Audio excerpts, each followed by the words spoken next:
이 고린도후서는 사도 바울의 영적인 근심과 눈물로 쓰여진 그런 서신서입니다.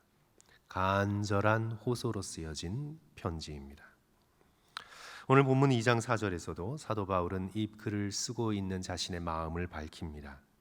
내가 마음에 큰 눌림과 걱정이 있어 많은 눈물로 너희에게 썼노니.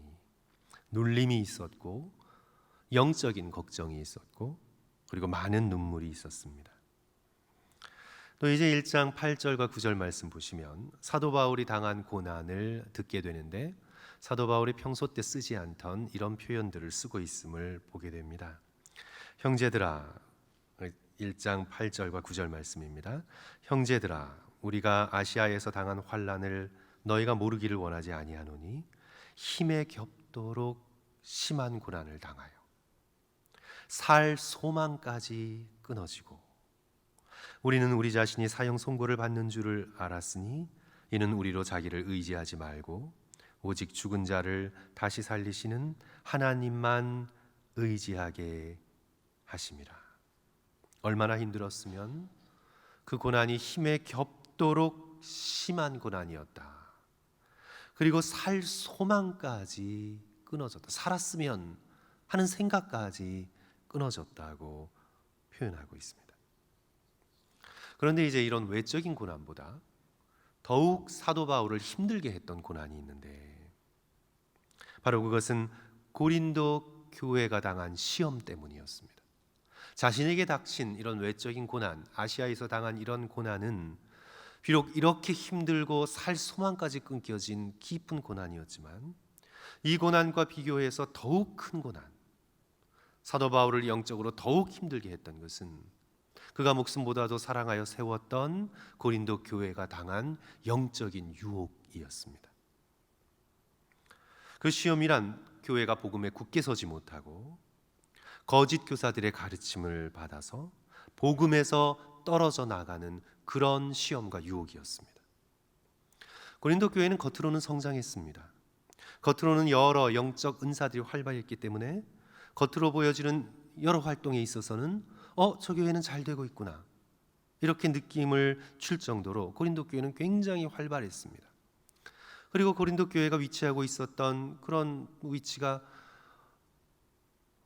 어떤 사회적으로, 경제적으로, 군사적으로 아주 중요한 육중지여서 사람들이 많이 오가고 있었기 때문에 세상의 여러 가지 영향을 받아 활발한 모습을 보였습니다.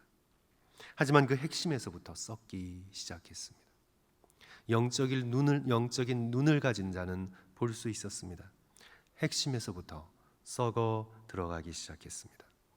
예수 그리스도의 십자가의 복음에서부터 멀어지기 시작합니다.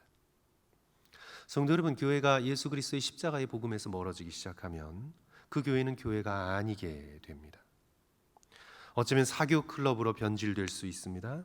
자기들의 지식과 외모와 겉모습을 뽐내는 그런 사교장은 될 수 있어도 예수 그리스도의 피값으로 주고 산 에클레시아, 참된 교회는 될 수 없음을 우리는 깨달아야 합니다. 그런데 이런 고린도 교회의 시험의 중심 속에 한 사람이 있었던 것 같습니다. 자신의 지식을 뽐내고 자신의 외적인 성취를 드러내고 그래서 구원받기 위해서는 예수 그리스도의 십자가만으로는 불충분하다. 거기에 무언가 더해져야 한다고 믿는 한 개인 그리고 그를 뒷받침했던 그룹들이 있었던 것으로 보입니다. 사도 바울께서는 그가 누구다라고 그렇게 적시하고 있지는 않아도 그 한 사람을 중심으로 고린도 교회가 유혹과 시험 가운데 빠져들고 있었습니다. 이들의 생각은 십자가만으로는 부족하다. 그래서 플러스 알파가 있어야 된다고 주장하고 생각하고 믿었습니다. 십자가에서 떨어지게 만듭니다. 그리고 그 플러스 알파를 더 주목하게 만듭니다. 오늘날에도 마찬가지죠. 십자가의 복음만으로는 뭔가 현대인에게 부족하다.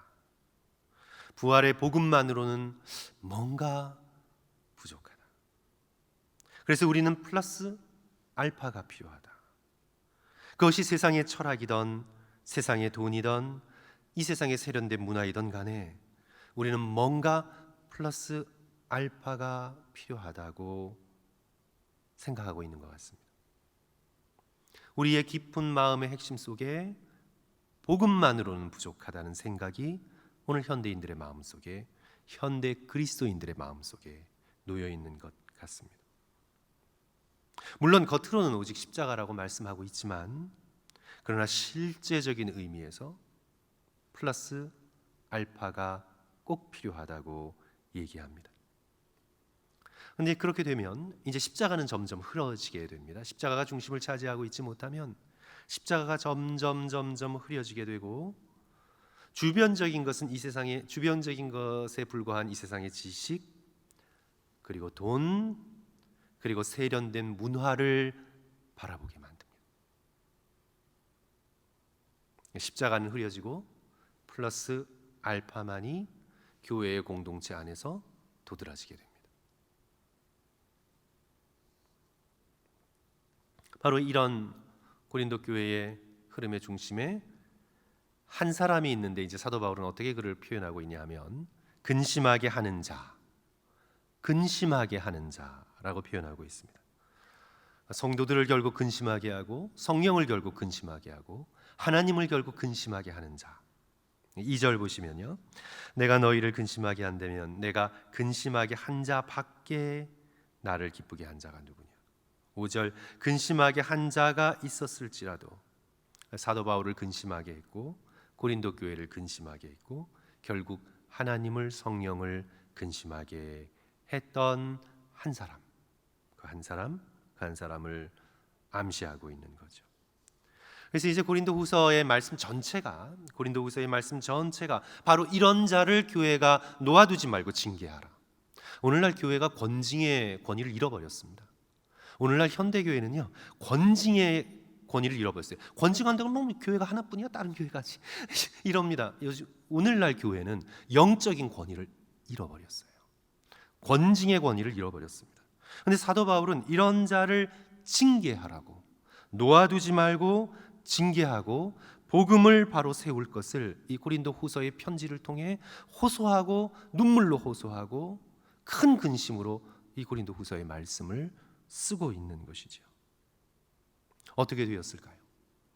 다행히 성령의 능력으로 그 역사하심으로 인해 고린도 교인들이 거짓 교사의 유혹에 넘어가지 않고 이 사도 바울의 말씀에 순종하여 근심하게 한 자를 징계합니다.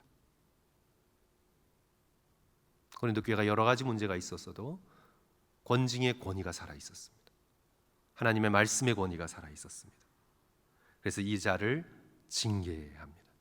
이제 이런 배경 속에서 고린도후서 말씀 전체가 흐르고 있는 것을 우리 성도들께서 생각하시고 7월 한 달 동안 고린도후서를 묵상하시면서 또 우리 자신을 돌아보고 또 교회가 복음으로 바로 세워져 있는지를 우리가 함께 기도하면서 묵상하시는 성도들 되시기를 주님의 이름으로 간절히 축원합니다. 사도 바울의 이 모든 근심과 이 모든 눈물의 근원은 바로 고린도 교회를 향한 넘치는 사랑 때문이었습니다. 다시 4절 말씀 우리 함께 봅니다. 함께 읽을까요, 성도 여러분? 2장 4절 말씀인데요. 내가 마음에 큰 눌림과 걱정이 있어 많은 눈물로 너희에게 썼노니 이는 근심하게 하려 한 것이 아니요 오직 내가 너희를 향하여 넘치는 사랑이 있음을 너희로 알게 하려 함이라. 그가 징계하라고 말하는 이유도 넘치는 사랑 때문입니다. 그가 이렇게 눈물로 호소하는 이유도 넘치는 사랑 때문입니다. 오늘 본문 말씀에서 우리는 이 넘치는 사랑이 어떻게 나타나는지를 알 수 있는데 사랑이 이 세상에서는 너무도 땅에 떨어져 짓밟혀서 진짜 사랑이 무엇인지 잘 몰라요. 거짓 사랑이 너무나 많기 때문에 참 사랑이 무엇인지 알지 못하는 지경까지 이르렀는데 오늘 사도 바울께서는 이 본문의 말씀을 통해 참사랑이 어떤 것인지, 성도를 향한 참사랑, 교회를 향한 참사랑이 어떤 것인지를 두 가지로 나누어서 우리에게 가르쳐주고 있습니다. 첫째로 참사랑은 언제나 진리와 함께 간다. 성도 여러분, 사랑이라고 할 때 오늘날의 시대는 사랑을 너무나 감정적인 것으로 그리고 순간적인 어떤 기분으로만 이해를 하기 때문에 사랑이 진리와 함께 간다는 사실을 받아들일 수가 없습니다. 그런데 참 사랑은 진리와 함께 합니다. 진리가 없이는 사랑은 사랑일 수가 없습니다. 5절과 6절 말씀 보시면 근심하게 한 자가 있었을지라도 나를 근심하게 한 것이 아니요 어느 정도 너희 모두를 근심하게 한 것이니 어느 정도라 하면 내가 너무 지나치게 말하지 아니하려 함이라. 부드럽게 말한 거죠. 어느 정도라고 한 게. 이러한 사람은 많은 사람에게서 벌 받는 것이 마땅하도다. 사도 바울의 이 편지 속에서 우리가 깨닫게 되는 것은 사랑은 좋은 게 좋은 것이란 태도를 취하지 않습니다. 어떤 대상을 진심으로 사랑하면요, 사랑하기 때문에 듣기 싫은 소리를 할 수가 있습니다. 사랑하기 때문에 나쁜 소리지만 들려줄 수 있습니다. 사랑은요, 좋은 말만 하는 게 아닙니다. 예를 들어 의사가 환자에게 듣기 싫지만 진실을 말해야 합니다. 그 환자를 진심으로 위한다면 의사는 반드시 환자가 듣기 싫지만 진실을 말해야 합니다. 분명히 이분이 중병에 걸렸는데 괜찮다고, 다 괜찮다고 하면 이 의사는 자격이 없는 것입니다. 환자가 듣기 싫어도 진실을 말해야 합니다. 불장난을 하고 있는 아이가 있는데 재미있게 잘 놀아보라고, 그 아이가 재미있게 노는 것을 망치지 않기 위해서요, 잘 놀아보라고 괜찮다고 말하는 사람은 그 아이를 사랑하지 않는 사람입니다. 불 가지고 놀다가 큰일 난다고, 데인다고 그 순간적인 기분을 망치고 즐거움을 빼앗는 것 같지만 사랑은 사실을 말하고 진실을 말합니다. 성도 여러분, 오늘날 지옥도 마찬가지입니다. 오늘날 지옥에 대해서 더 이상 말하고 있지 않아요. 지옥이 있다고, 멸망의 길이 있다고, 영원히 멸망하게 된다고, 그렇게 하나님을 외면하고 생명의 근원 되신 하나님께 등 돌리고 이 세상의 욕심을 향해 자기의 뜻대로 죄에 빠져 내다름질 치자가는 지옥 간다고. 요즘 지옥에 대해 말하면 거의 이상한 종교 취급을 하고 있기 때문에 그래서 현대인들의 귀에 좋은 말만 하게 됩니다. 부자 되라고, 복 많이 받으실 것이라고, 괜찮다고, 죽으면 다 좋은 곳에 간다고, 진리를 피하고 당장 듣기에 좋은 말만 얼마든지 해줄 수 있습니다. 그러나 사랑은 절대 그렇게 할 수가 없습니다. 우리가 정말 누군가를 사랑한다면 진리를 말할 수밖에 없습니다. 정말 십자가를 등지고 죄된 욕망을 따라가다간 멸망한다고 돌이키라고 눈물로 호소하게 됩니다. 그것이 바로 지금 사도 바울의 심정입니다. 성도 여러분들께서 또 오늘 저와 여러분이 모두 다 기억해야 될 것은요, 사랑하기 때문에 진리를 말한다는 사실을 꼭 기억할 수 있었으면 좋겠습니다. 우리 기독교는요, 대중을 기분 좋게만 만들어주는 그런 종교가 아닙니다. 순간적인 기분, 순간적인 위안을 찾아온다면 주소를 잘못 찾은 겁니다. 기독교는 진리를 알려주어 예수 그리스도를 믿고 죄와 사망의 형벌에서 구원하고자 하는 그런 종교입니다. 그렇기 때문에 기독교는 참 사랑의 종교입니다. 이 하나님의 사랑을 알지 못하는 자들의 귀에, 대부분 현대인들의 귀에는 싫은 소리도 들리지만, 하지만 기독교의 복음이 참된 복음이기 위해서는 우리가 얼마나 죄 가운데 빠져 있는지, 악한지, 나쁜 소식을 먼저 들어야 한다는 사실을 우리가 기억해야 되겠습니다. 이래 교회 안에서 이런 진리를 흐리고요, 사람들을 근심케 하는 자에게, 그리고 또 고린도 교인들에게 사도 바울은 그저 듣기 좋은 말씀만 하는 것이 아니라 말씀한 것처럼 큰 눌림과 걱정과 눈물로 이 글을 쓰고 있다. 사랑하기 때문에, 넘치는 사랑 때문에 그 문제를 드러내고 그 사람을 징계하고 고린도 교회를 다시 십자가의 복음의 진리로 세우라고 권면하고 있는 겁니다. 그래서 이러한 사람은 많은 사람에게 벌 받는 것이 마땅하도다.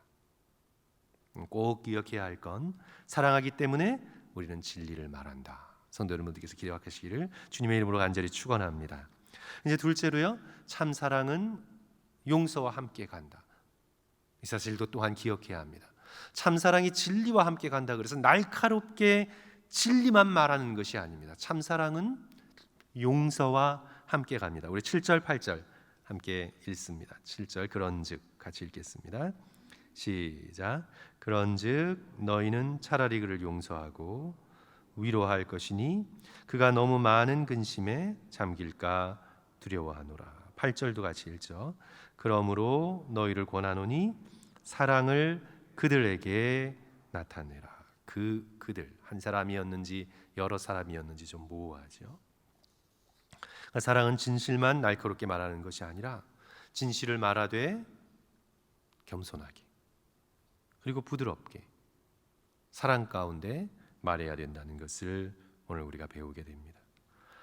이제 사도 바울이 그 근심하게 한 자의 영혼을 불쌍히 여기는 마음을 오늘 우리가 여기서 보게 되는데 7절 중간 부분 너무 많은 근심에 잠길까 두려워하고 있습니다.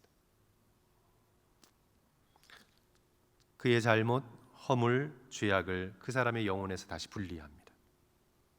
그리고 그 영혼을 불쌍히 여깁니다. 그 영혼이 너무 많은 근심에 잠겨 그 사람의 영혼을 잃게 될까 봐 사도 바울께서 권면하고 있는 겁니다. 그렇게 되면 사단의 계략에 말려드는 것입니다. 10절과 11절 너희가 무슨 일에든지 누구를 용서하면 나도 그리하고 내가 만일 용서한 일이 있으면 용서한 그것은 너희를 위하여 그리스도 앞에서 한 것이니 이는 우리로 사탄에게 속지 않게 하려 함이라. 우리는 그 계책을 알지 못하는 바가 아니로다. 징계를 하되 그 징계가 사랑 때문이라는 것을 알려주는 것입니다. 잘못을 지적하되 당신의 영혼을 사랑하기 때문이라는 사랑의 눈물을 보이는 것입니다. 그래서 고린도 교인들에게 너희들이 그를 징계했어도 그의 영혼을 불쌍히 여기고 용서하며 나아가 위로하라고 말씀하고 있는 거죠. 이런 이야기가 있습니다. 어느 미국 교회 시골 교회에서 부흥회를 열면서 설교자를 초청했는데 설교를 들었는데 너무 실망스러웠어요, 교인들이. 그래서 은혜를 받지 못했습니다. 그래서 그 설교자를 초청한 목회자에게 불평을 했어요. 그래서 이제 목회자가 그러면 다음 부흥회 설교자는 성도들께서 알아서 좀 초청해 보시라고 그렇게 맡겨 드렸습니다. 그래서 다른 설교자를 모시고 부흥회를 하게 되었는데 이 목회자가 들어보니 설교의 내용과 스타일은 다 비슷해요. 그런데 성도들이 엄청나게 은혜를 받는 거예요. 그래서 나중에 교회의 목회자가 성도들에게 물어봤습니다. 아니, 전에 초청했던 설교자와 똑같은 내용으로 설교를 했는데 어떻게 돼서 처음 설교자에게는 은혜를 받지 못하고 두 번째 설교자에게는 은혜를 받는 것입니까? 근데 이 교우들이 대답하기를 똑같은 설교지만 두 번째 설교자는 눈물로 설교를 했기 때문입니다. 똑같은 설교지만 두 번째 설교자는 눈물로 사랑하는 마음으로 많은 근심과 탄식으로 영혼을 위하는 마음으로 설교를 했다는 겁니다. 그러니까 첫 번째 설교자는 그냥 진리만 던져놓고 그렇게 가르쳤지만 두 번째 설교자는 영혼을 사랑하는 마음으로 안타까운 마음으로 많은 눈물과 근심으로 그리하여 그 권면 속에 그 지적 속에 영혼을 향한 사랑과 눈물과 기도가 느껴졌기에 우리로 회개케 하고 감동케 했다는 그런 고백이지요. 참사랑은 그저 진리만 선포하는 것이 아니라 영혼을 사랑하는 마음으로 오늘 사도 바울이 보인 간절한 소원과 눈물로 오늘 하고 있다는 것을 우리가 기억하면서 사랑은 진리와 함께 가고 동시에 용서와 함께 간다. 이 동전의 양면과 같은 사랑의 아름다운 모습을 우리 함께 깨닫고 우리 마음속에 진리와 사랑이 함께 갈 수 있도록 주님께 나와 기도하는 저와 여러분 되었으면 좋겠습니다. 예수 그리스도의 사역이 그렇습니다. 예수 그리스도께서는 진리를 말씀하는 사역 가운데 한 점 흐트러짐 없이 끝까지 충성하셨습니다. 예수님께서 만약 사람들의 기분을 맞추고 바리새인, 사두개인, 대제사장들과 함께 정치적인 줄타기로 타협을 하셨다면요, 사람들의 많은 박수 소리를 들을 수 있었을 것입니다. 하지만 예수 그리스도께서는 진리 자체이시기 때문에 진리를 벗어날 수 없으셨습니다. 그리고 그 진리가 사람들을 불편하게 했습니다. 바리새인들을 분노하게 했습니다. 그리하여 결국 십자가에 못 박히게 되시는 계기가 되었습니다. 하지만 참사랑은 진리에서 벗어날 수 없습니다. 죄를 회개하라고, 하나님의 아들을 믿어야 한다고, 그렇지 않으면 지옥 간다고. 사랑은 진리와 함께 가게 된다는 사실을 기억하면서 이 십자가의 사랑이 너무나 넘치게 많으셨던 예수 그리스도께서 지옥에 대해 선포하시고 경고하시고 많은 눈물과 근심으로 호소하셨다는 사실을 기억하시면서 우리 또한 사랑을 진리와 함께 실천하며 또 행동하는 저와 여러분 되었으면 좋겠습니다. 동시에 예수 그리스도의 용서 말씀드릴 필요도 없죠. 십자가를 의지하고 믿는 자들을 용서하시는 예수 그리스도의 놀라운 은혜, 우리도 우리의 일상의 삶 속에서 겸손하게 부드럽게 진리를 말하고 죄를 범한 사람들의 영혼을 불쌍히 여기며 용서할 수 있는 그런 성도와 또 교회 되시기를 주님의 이름으로 간절히 축원합니다.